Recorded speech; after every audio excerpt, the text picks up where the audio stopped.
Commander Juwu Park took a deep breath as the alien ship approached Earth's orbital station. This was humanity's first official contact with beings from another world. The sleek vessel moved with impossible grace, its hull gleaming under the station's lights. "Status report," Juwu called to her team. "All systems normal," responded Lieutenant Do Yun Lee from his console. "The alien vessel is matching our rotation perfectly." Dr. Hannah Kim stood beside Juwu, her hands clasped tightly together. As Earth's leading xenobiologist, she had prepared for this moment her entire career. "I still can't believe it's happening," she whispered. The communication panel chimed. A voice spoke in perfect English, though with an odd musical quality. "Orbital Station Terra, this is Ambassador Trell of the Galactic Confederation. We request permission to dock." Juwu exchanged glances with Hannah before responding. "Permission granted, Ambassador. Welcome to Earth." The docking procedure went flawlessly. Juwu led a small reception team to the airlock, including Hannah and representatives from Earth's United Government. Security Chief Minho stood slightly behind them, his hand never far from his weapon. The airlock cycled open with a soft hiss. Standing before them were 5 different alien species. Ambassador Trell stood at the front, tall and slender with skin that shifted colors like oil on water. Behind the ambassador stood a stocky being with 4 arms and rocky skin, a floating creature that resembled a jellyfish, a humanoid with metallic scales, and a small being that seemed to be made of interlocking crystals. "Greetings," Trell said, bowing slightly. "We bring peaceful intentions from the 17 species of the Galactic Confederation." Juwu stepped forward, on behalf of humanity. As the 2 groups moved to the conference room, Hannah noticed something odd. Despite their friendly words, the aliens maintained unusual distance from the humans. When they sat at the large round table, all 5 visitors positioned themselves at the far end. Ambassador Trell spoke first. "For many cycles, we have observed your world from afar. Your species has overcome great challenges to reach the stars. The Confederation would be honored to extend an invitation for Earth to join as a protected species." "Protected species?" asked Juwu, leaning forward slightly. All 5 aliens shifted back in their chairs.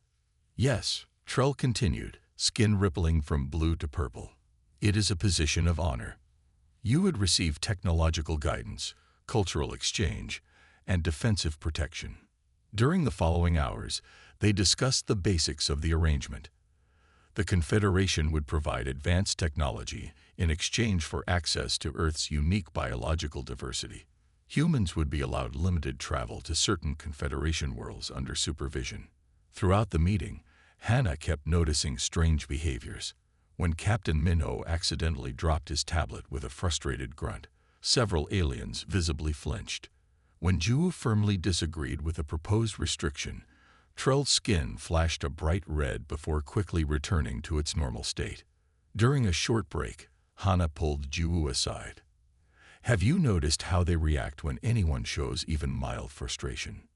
Juwu nodded, "Like they're afraid of us, despite being clearly more advanced."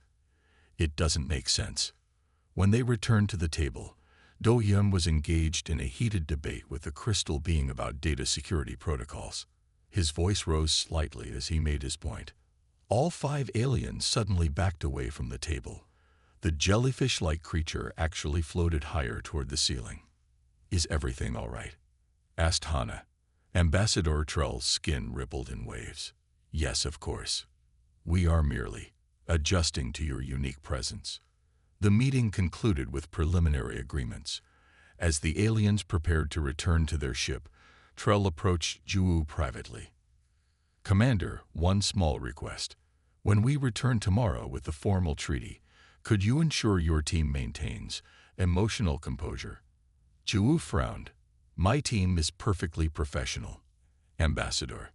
"Of course," Trell said quickly, skin shifting to a pale yellow. "It's just that human emotional displays are quite intense for our sensory systems." After the aliens departed, Juwu gathered her core team. "Something isn't right. They're offering us protected status, but they seem terrified of us. Hana nodded.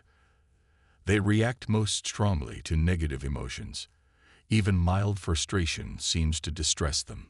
I'll have my security team review all our historical data on their observations of Earth, said Minho. Maybe there's something there we're missing.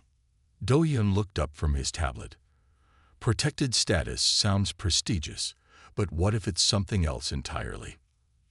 Jiwoo stared out the viewport at the alien ship.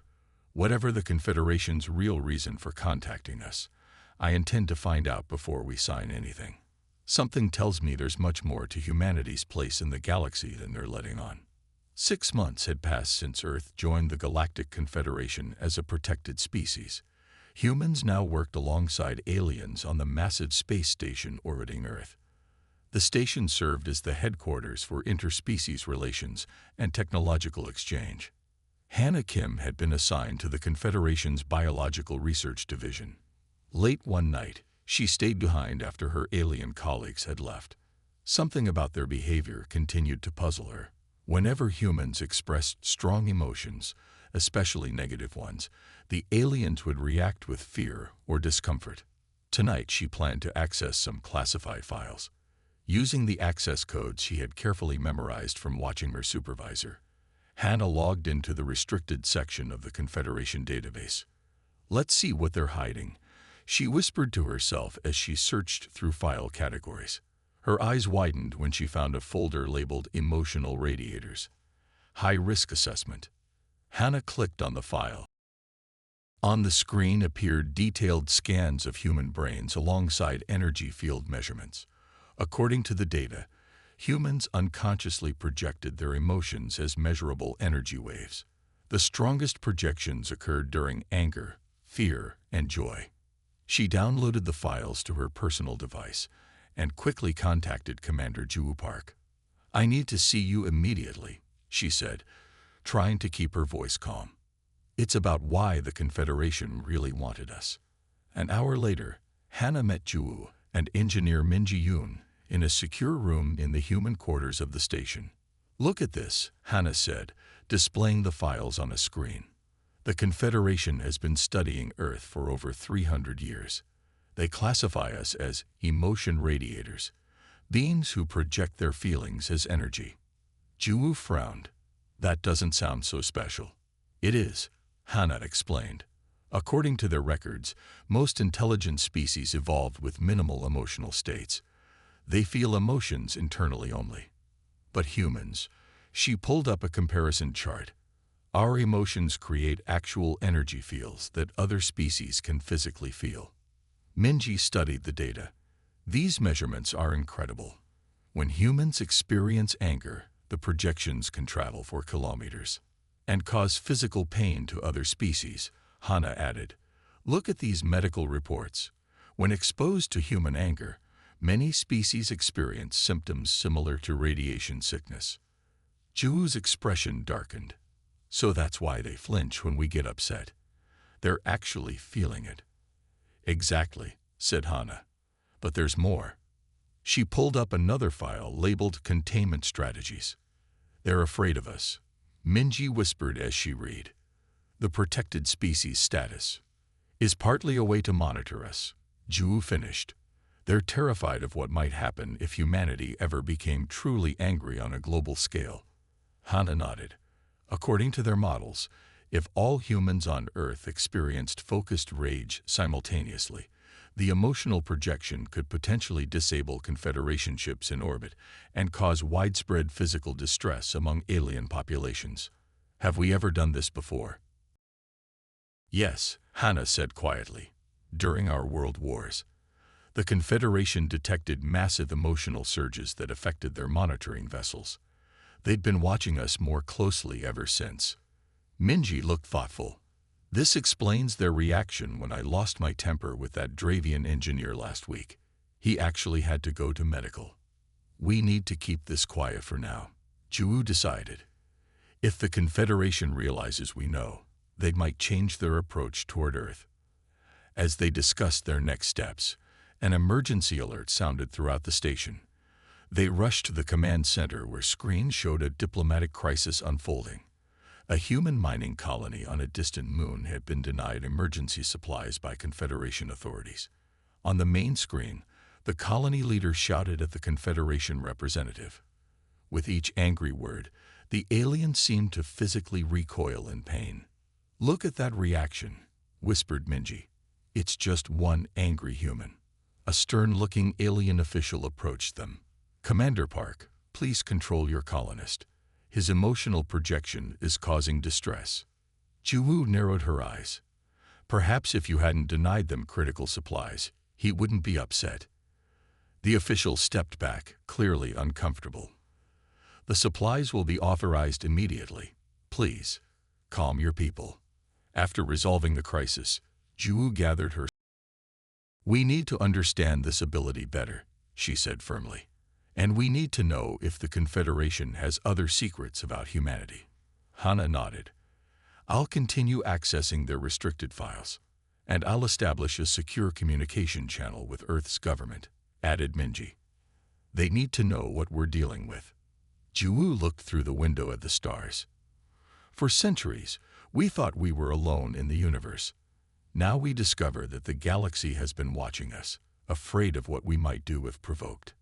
She turned to her companions. "Let's make sure their fears don't become reality. But let's also make sure they never underestimate humanity." The emergency alarms woke Commander Juwu Park from a deep sleep. Her communication device flashed with urgent messages. She grabbed it and read the first message, her heart sinking. "No," she whispered, quickly getting dressed and rushing to the command center. When she arrived, the room was in chaos. Officers moved quickly between stations while large screens showed a planet with smoke rising from its surface. It was Proxima Colony, humanity's first settlement beyond the solar system. "Status report," Juwu demanded. Lieutenant Doyen Lee looked up from his console, his face pale.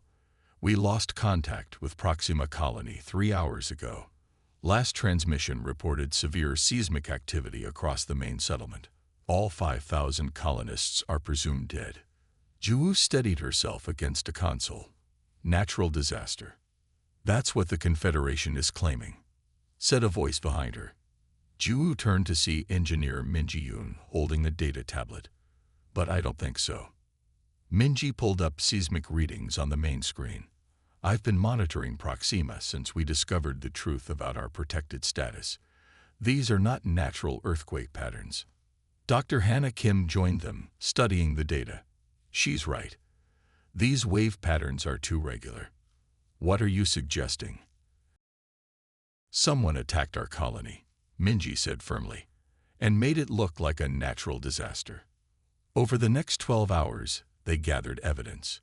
Minji identified energy signatures consistent with Confederation weapons technology. Hannah found traces of artificial gravitational waves in the final data transmissions from the colony. "We need to confront the Confederation Council," Juwu decided. The Confederation headquarters was located on the other side of the massive space station. As the human delegation walked through the halls, they noticed aliens watching them nervously. News of the colony's destruction had spread, and the emotional atmosphere among humans was tense. They entered the council chamber, where representatives from all 17 Confederation species sat in a large circle. Ambassador Trell stood to greet them, skin shifting through worried colors. "Commander Park, we extend our deepest sympathies for the tragic natural disaster at your colony." Juwu stepped forward and placed Minji's data on the central display. "This was not a natural disaster. These are weapon signatures." The room grew very quiet. Several council members exchanged glances. "That is a serious accusation," said a representative of the crystal-like species. "Do you have proof?" "These energy patterns match Confederation gravitational weapons," Minji explained. "The same technology you use to move asteroids." Trell's skin had turned a deep blue. If such weapons were used, it was not with council approval. "Then who?"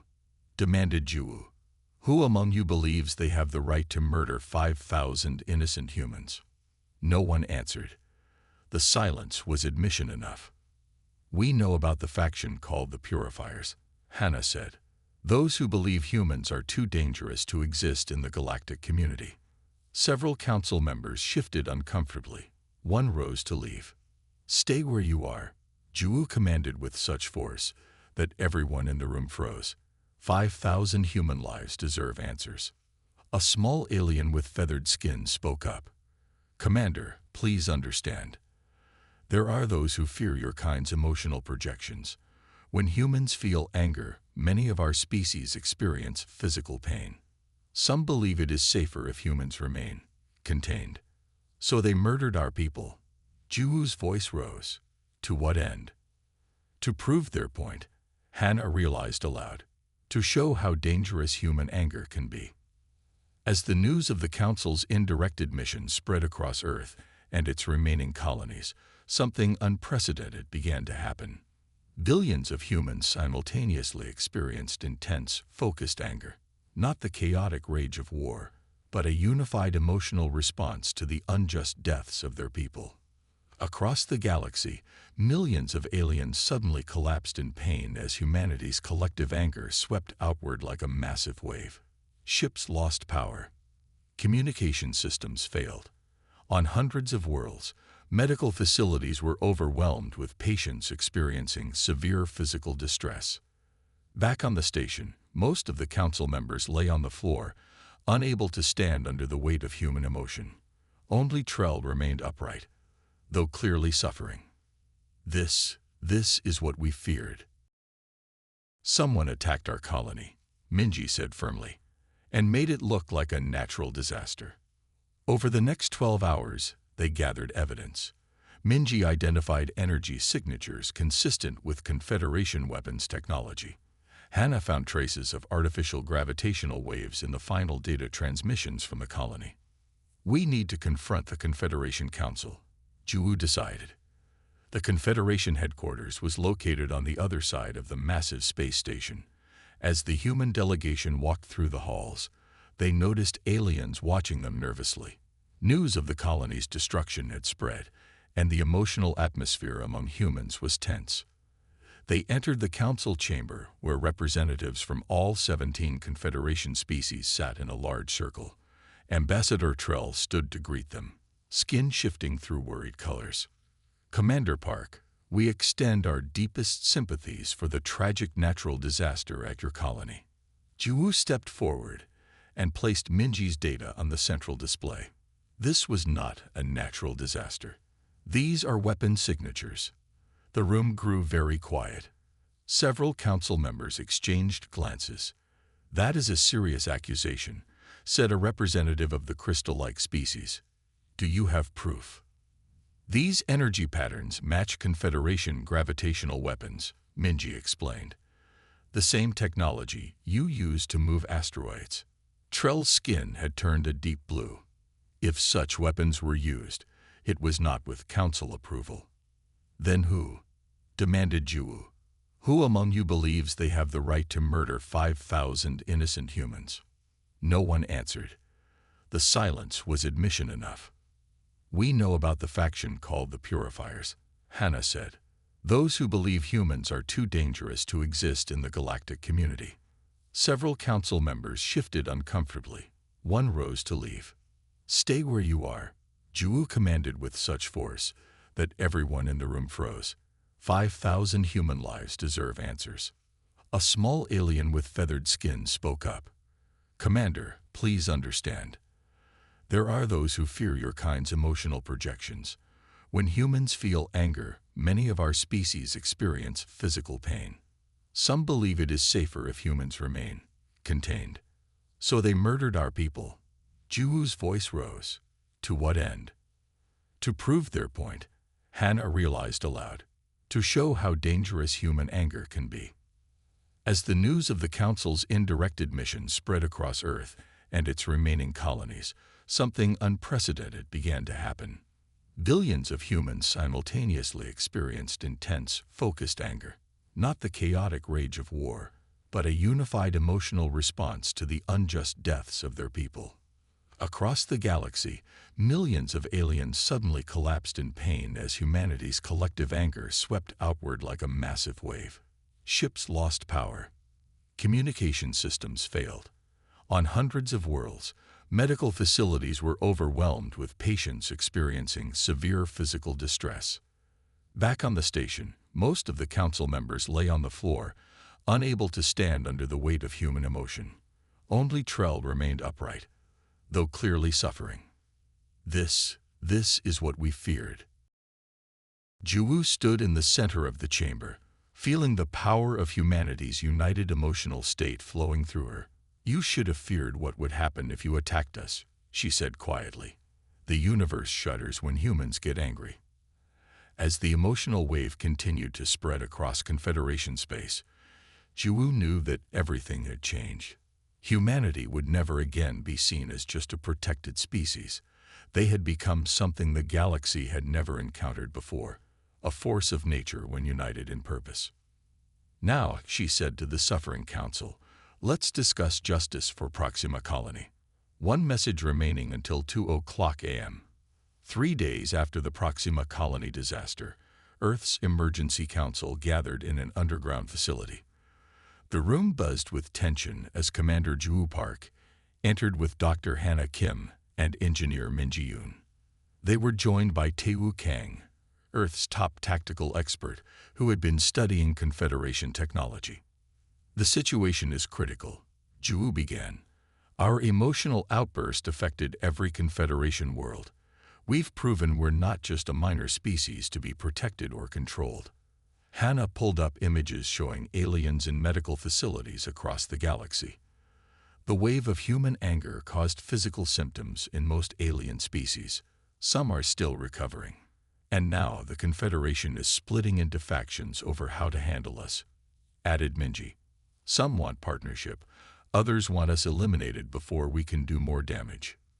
Taewoo stood up and activated a holographic display.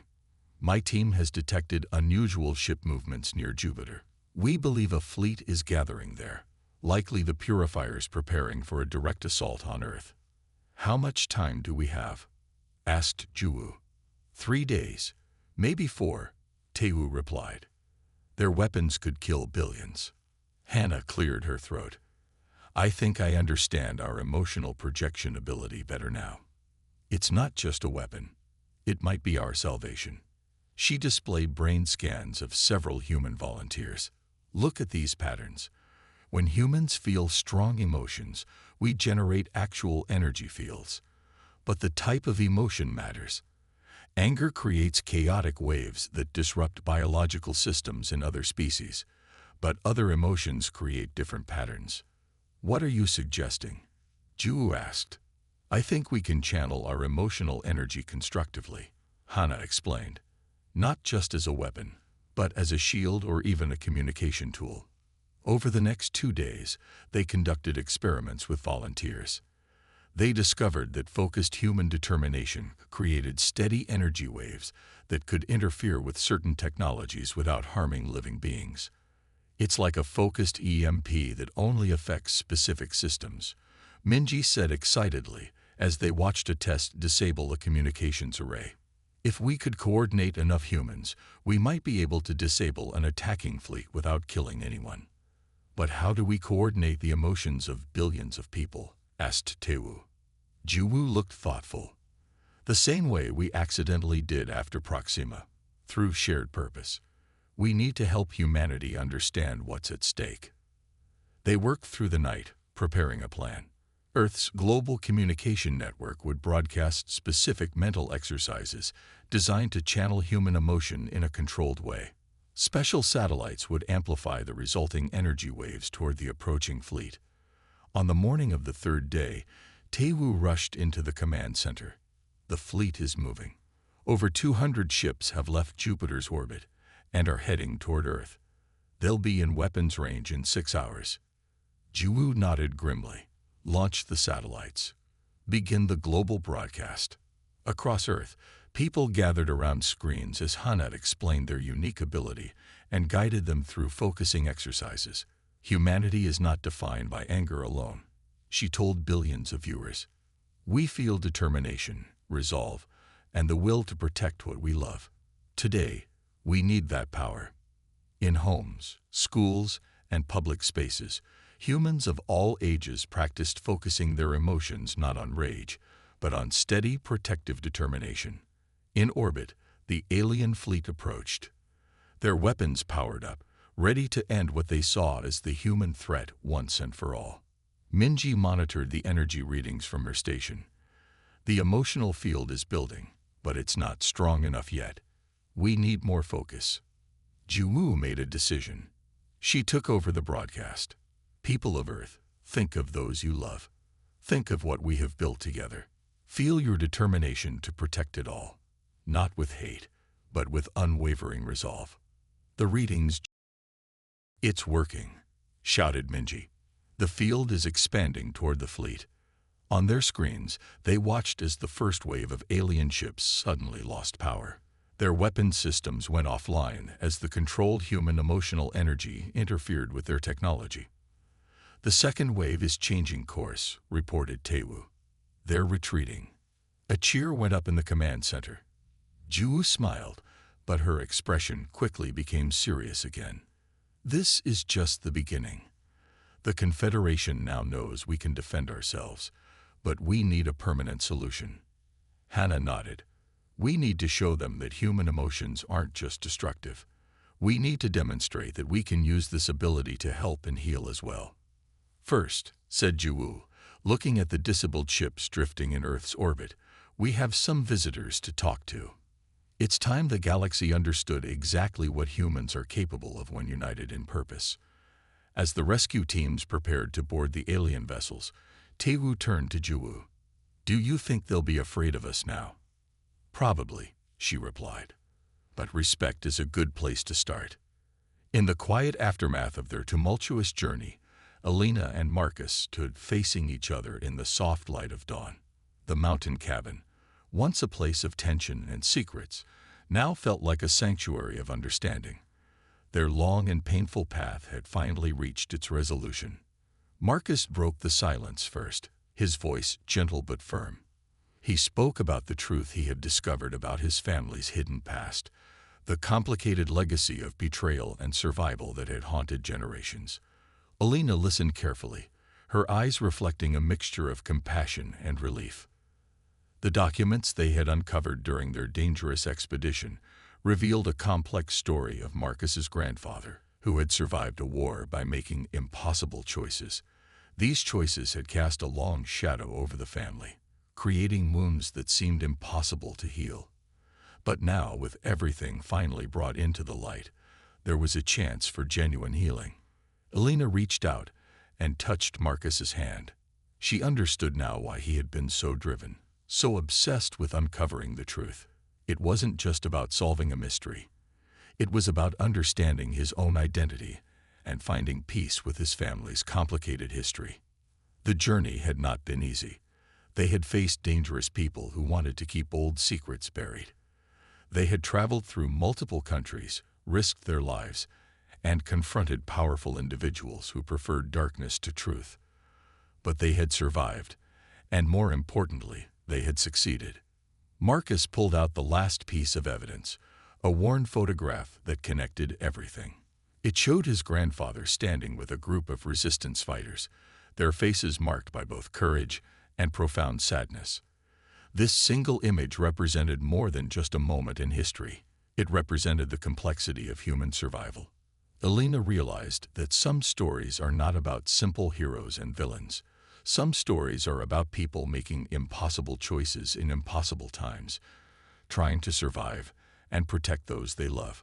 Marcus's family story was exactly like that, complicated, painful, but ultimately human. As the morning light grew stronger, they began to pack their few belongings. Their adventure was ending, but a new chapter was beginning. They would return home and help Marcus's remaining family understand the full truth, no matter how difficult it might be. The mountain cabin, which had been their temporary refuge, seemed to hold its own memories. The wooden walls had witnessed their discussions, arguments, moments of tension, and final understanding. It had been more than just a place. It had been a turning point in their lives. Marcus looked at Alina. Without her determination and skills, he would never have uncovered the truth. She had been more than just a partner in this journey. She had been a beacon of hope and rationality when things seemed most complicated. They stepped outside, breathing in the crisp mountain air. The landscape around them seemed different now, not threatening, but peaceful. The mountains that had once felt like obstacles now felt like silent witnesses to their remarkable journey. Their car was waiting, packed and ready. As they drove away, both knew that their lives would never be the same. The truth they had uncovered would change everything, not just for Marcus's family, but potentially for many others who had similar hidden stories. Alina glanced at Marcus. He was calmer now, the restlessness that had driven him for so long finally settling into a kind of peaceful acceptance. They had done something remarkable. They had brought a hidden truth into the light, and in doing so, had begun a process of healing. The road ahead was long, but they were together. Whatever challenges came next, they would face them with the same courage and determination that had brought them this far. Their story was far from over. In many ways, it was just beginning. As the mountains faded in their rearview mirror, Marcus and Alina knew that some mysteries are meant to be solved, some truths are meant to be told, and some journeys change everything. Their adventure had been about more than just uncovering a secret. It had been about understanding the profound complexity of